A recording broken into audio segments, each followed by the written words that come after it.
What's up guys, let's work on this desert themed cake. So first I have a 10-inch cake here, and it's already crumb coated and it's nice and chilled from the fridge. And I'm just adding 2 different colors of like a really light pastel orange buttercream. I added them with my offset spatula and I smoothed it with a smooth hound cake comb from Ester Cakes.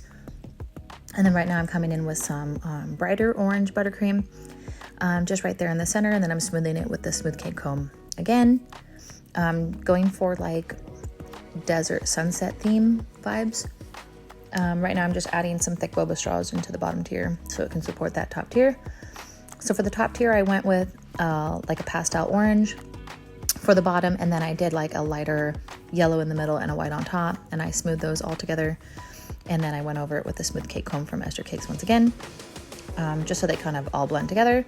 I really like that yellow, so that I ended up adding it to the bottom tier of this cake, which is so funny because I end up making a darker yellowy orange color, and I put that right on top. I think the color just went better. I made a little template for myself out of parchment paper, and I cut it just to look like some mountains in the background, and then I used some brown buttercream, and then I smoothed it with a mini smooth cake comb from Ester Cakes. I just filled in that little tiny section there. That was easy.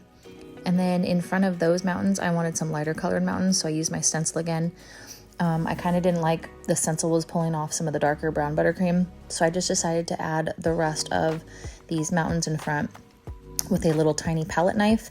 You can see me adding the light brown buttercream there, and then I just smoothed that with that little mini smooth cake comb from Ester Cakes again, and then I put that in the fridge. I let that chill for a little bit, and then I'm able to carve out some more little mountains in front of that.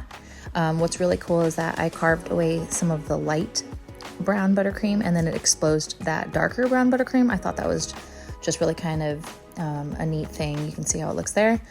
And then I piped on some yucca trees. I did like a lighter green, like a sage green, and then I piped on some brighter green for the little leaves there on top. And then with that same bright color green, I piped on some little bushes, and then I used that sage green color. I think it was like a brownish sage green, and I made like some rocks. And then I add some buttercream to the bottom tier, and I stacked my top tier on top. That method that I use, it's just holding it up with a thick dowel, and it picks it up. That way you don't put any fingerprints in your top tier cake. It's pretty cool. I hand painted these Route 60 and Route 70 signs. It was for a combined birthday of a 60th and a 70th birthday. And then that big rock there on top, I made that out of fondant and then hand painted it with some poppy paints.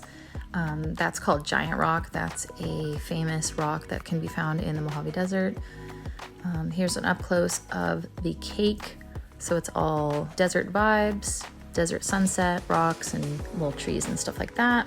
And then you can see the top of each cake, I did a rough edge of buttercream. I think that went really well with this design. This whole cake was done in time lapse, but hopefully you guys can still follow along and then make something similar.